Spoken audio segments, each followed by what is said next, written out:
saya sedang berada di Hotel MG, tepatnya di Resto MG di lantai 2. Kita sedang mengadakan kegiatan pelatihan, pendidikan dan latihan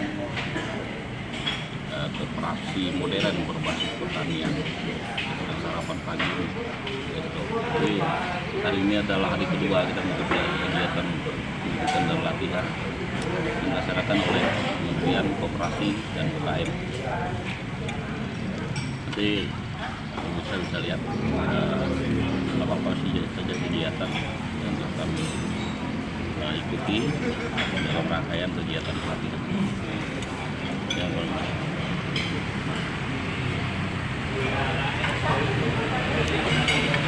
Supaya koperasi-koperasi yang ada di wilayah Kalimantan Timur ini bisa menjadi koperasi-koperasi yang aktif dan akhirnya nanti menjadi koperasi yang modern yang seperti itu. Pergeseran paradigma pengelolaan koperasi modern berbasis pertanian. Ini dikenal juga, lainnya belum Pak, yang ini berbeda. Kalau yang ini sudah dibawa dari sana, yang ini belum, nanti kami kirim lewat grup saja, nanti di grup filenya dikasih. Jadi setiap orang ini punya pandangan yang berbeda.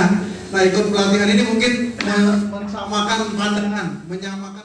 Gitu kan. Ternyata di sini, wah, ternyata luar biasa juga, sampai omsetnya sampai triliunan kan gitu. Jadi ini menjadi motivasi kami supaya nanti ketika kita membentuk juga ada sinkronisasi tadi antara pengurus dan anggota. Itu mungkin aja dari saya. Ternyata koperasi luar biasa dan bisa menjadikan artinya harta yang luar biasa, karena selama ini koperasi agak orang banyak nggak tertarik, nggak melirik bahwa koperasi potensinya luar biasa. Setelah kita melihat pandangan ke depan tadi yang setelahkan itu ternyata triliunan.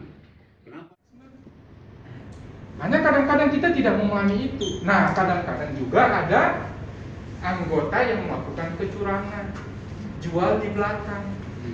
Itu yang terjadi di banyak koperasi kita. Nah, itu perlu didekati, jangan langsung wah, ente nggak boleh begitu, dicoret jadi. Perkenalkan, nama saya Abdul Rashid. Pak Rashid, silakan Pak. Dari Koperasi Jasa Bina Rahayu. Bergerak. Jasanya jasa apa Pak? Alsintan? Jasa suplai pupuk ke petani, kemudian jasa ke perusahaan. Oke, berarti menghubungkannya. Jadi kalau petani butuh pupuk sekian ton, maka Bapak yang menghubungin ke distributor dan sebagainya. Oke, silakan. Oke, saya tertarik tadi apa yang disampaikan oleh Bapak bahwa di perusahaan itu tidak boleh perusahaan memiliki koperasi. Sebenarnya bukan tidak boleh Pak, boleh. Oke, tapi lanjutkan dulu. Tapi paling bagusnya itu koperasi punya perusahaan, maksud saya kan gitu Pak. Nah, ini kalau kami menawarkan jasa ke perusahaan, kendala kami itu Pak, karena kadang-kadang perusahaan sudah mengatakan kami sudah punya koperasi. Tapi ternyata kami juga kadang-kadang cek koperasinya itu, koperasi hanya dibuat-buat oleh perusahaan, tidak terdaftar di koperasi. Kadang-kadang begitu Pak. Nah, akhirnya kami terkendala masuk di situ menawarkan jasa kami. Nah, jadi ini kami curhat aja Pak, karena ini permasalahan koperasi ini Pak. Nih, jadi kemudian yang kedua, semudahnya juga organisasi masyarakat terbentuk. Akhirnya kami juga koperasi terkendala di situ karena dikelola oleh kelompok-kelompok yang mempunyai power atau kekuatan di situ. Nah, ini yang kadang-kadang kita siupnya koperasi kita di situ Pak, untuk menawarkan jasa kami. Kemudian masalah suplai saprodi ke petani Pak. Jadi kendala kami di petani ini kan tidak ada petani itu hari ini bekerja, hari ini ada uangnya. Minimal 3 bulan Pak baru bayar ke kami. Nah, kadang-kadang kendala kami itu saprodi itu tidak menetap harga Pak. Maka bukan naik sedikit, naiknya 50%. Kayak obat-obatan kemarin dari 60 naik 100 sekian Pak. Nah, kalau begini koperasi bisa bangkrut Pak. Nah, ini mungkin yang kita bisa pikirkan bersama bagaimana pemerintah ini mengantisipasi koperasi, karena masalah keluhan koperasi kita di sini Pak. Iya, tapi peluang kita sebenarnya di pertanian itu banyak petani-petani sekarang dimanfaat oleh tengkulak Pak. Tengkulak yang membiayai, mulai dari pupuknya, tetapi nanti dia terikat, tak boleh jual produksi. Tapi idealnya adalah koperasi yang memiliki perusahaan. Nah, kalau tadi misalkan ada koperasi perusahaan yang memiliki koperasi abal-abal dalam tanda kutip, ya itu mungkin memang strategi mereka. Ya, agar apa? Karena tidak hanya itu, Pak. Hampir semuanya di daerah juga begitu, Pak. Seperti di daerah Jawa Barat juga begitu, ada ya industri pengolah susu begitu, mereka bikin koperasi katanya begitu, dan yang seharusnya jual ke koperasi susu, peternaknya jual ke mereka misalkan. Jadi mereka ya ke koperasi susunya menjadi lebih sedikit. Nah, mengenai tadi organisasi masyarakat, ya memang fenomenanya begitu, karena justru itu koperasi ini seperti wanita cantik, paling banyak dan paling mudah dideketin dan paling banyak dicari begitu. Karena ya tadi kan sudah disampaikan dulu, Undang-Undang Nomor 25 mengatakan 20 orang bisa bikin koperasi. Sekarang cuma 9 orang. Ngumpulin KTP kan nggak repot sekarang. Nah, ya bikinlah koperasi-koperasian begitu. Sehingga kita dulu mengenal ada istilah koperasi pedati, koperasi merpati. Sekarang juga masih ada, Pak. Apa itu koperasi merpati? Tahu merpati kan? Dikasih makan, datang semua. Begitu makanannya hilang, terbang. Kita jujur aja. Kebetulan kami bertiga ini sepakat ingin membentuk koperasi.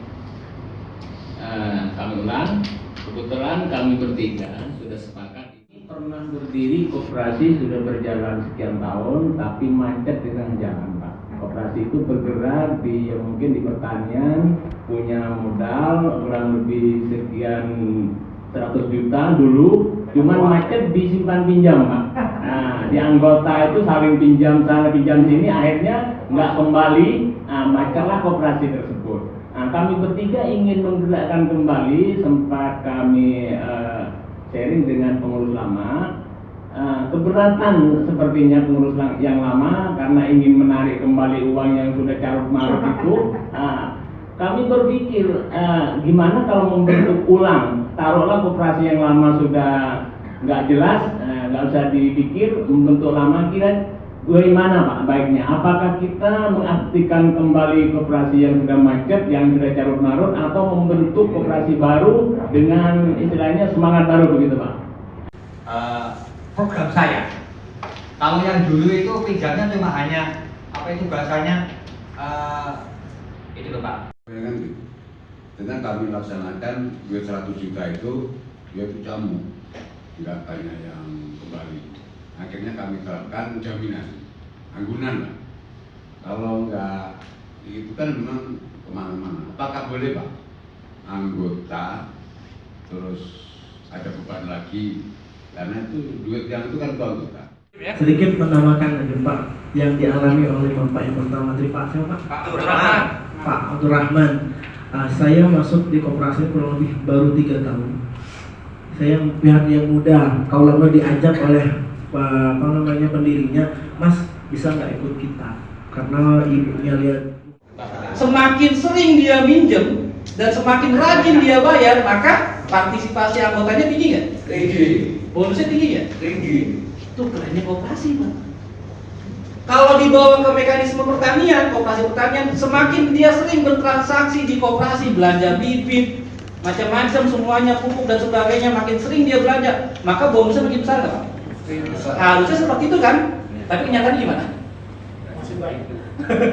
Semakin banyak yang Jawabannya seperti itu Pak.